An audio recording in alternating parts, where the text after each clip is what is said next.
வணக்கம். சற்று முன் கிடைக்கப்பெற்ற மிக முக்கியமான செய்தி ஒன்று வெளியாகி உள்ளது. 2026 சட்டசபை தேர்தல் நடைபெறுவதற்கு முன்பாக 2026ஆம் ஆண்டு முதல் சட்டசபை கூட்டத்தொடர் வருகின்ற ஜனவரி 20ஆம் தேதி நடைபெறுகிறது.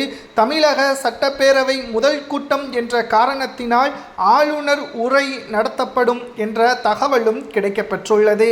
மேலும் ஏற்கனவே பல்கலைக்கழக துணைவேந்தர்கள் நியமனத்தில் ஜனாதிபதி அனைத்து மனுவையும் தற்பொழுது நிராகரித்துள்ளார், மசோதாவை திருப்பி அனுப்பியுள்ளார் என்ற தகவலும் கடந்த சில நாட்களுக்கு முன்பாக தெரியப்படுத்தப்பட்டது.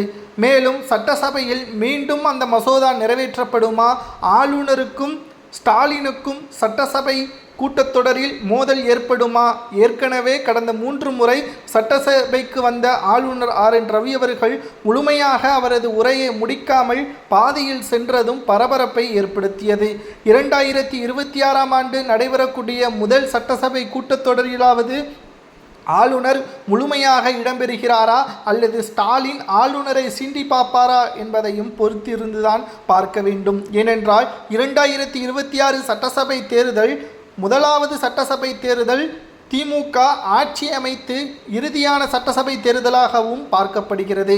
இந்த சட்டசபை கூட்டத்தொடர் என்பது 2026 சட்டசபை தேர்தலுக்கு முன்பாக வரக்கூடிய காரணத்தினால் மக்களின் வாழ்வாதாரமும் கடந்த 4.5 ஆண்டுகள் திமுகவின் ஆட்சி எப்படி இருந்தது என்பதையும் சொன்ன வாக்குறுதிகள் அனைத்தையும் திமுக நிறைவேற்றிவிட்டதா என்பதை எதிர்க்கட்சி தலைவர் எடப்பாடி பழனிசாமி அவர்கள் நிச்சயம் சட்டசபை கூட்டத்தொடரில் பேசுவார் என்றும் ஆளுநர் உரை மக்கள் கவரும் வகையில் அமையும் என்றும் கூறப்படுகிறது.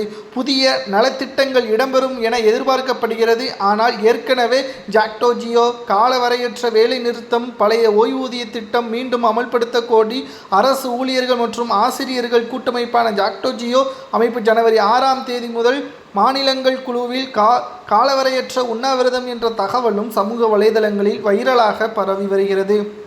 தமிழகத்தில் மிக முக்கியமான 10 அறிவிப்புகள் வெளியாகக்கூடிய ஒரு தகவலும் கூட்டமைப்பில் ஏற்பட்டிருப்பதாகவும், ஆளுநர் RN ரவி அவர்களுக்கும் ஸ்டாலினுக்கும் மோதல் ஏற்பட்டால் நிச்சயமாக சட்டசபை கூட்டத்தொடரில் பரபரப்பிற்கு பஞ்சமில்லை என்றும் கூறலாம். பொறுத்திருந்து பார்க்கலாம். ஆளுநர் உரையில் ஸ்டாலின் சீண்டுகிறாரா அல்லது ஆளுநர் தனக்கான உரையை அவரே எழுதி கொண்டு வருகிறாரா என்பதையும் பொறுத்திருந்து பார்க்கலாம். 2026 சட்டசபை கூட்டத்தொடர் ஜனவரி 20ஆம் தேதி காலை 9:30 மணி அளவில் நடைபெறும் என்று சபாநாயகர் அப்பாவு அவர்கள் தெரிவித்திருப்பதும் குறிப்பிடத்தக்கது.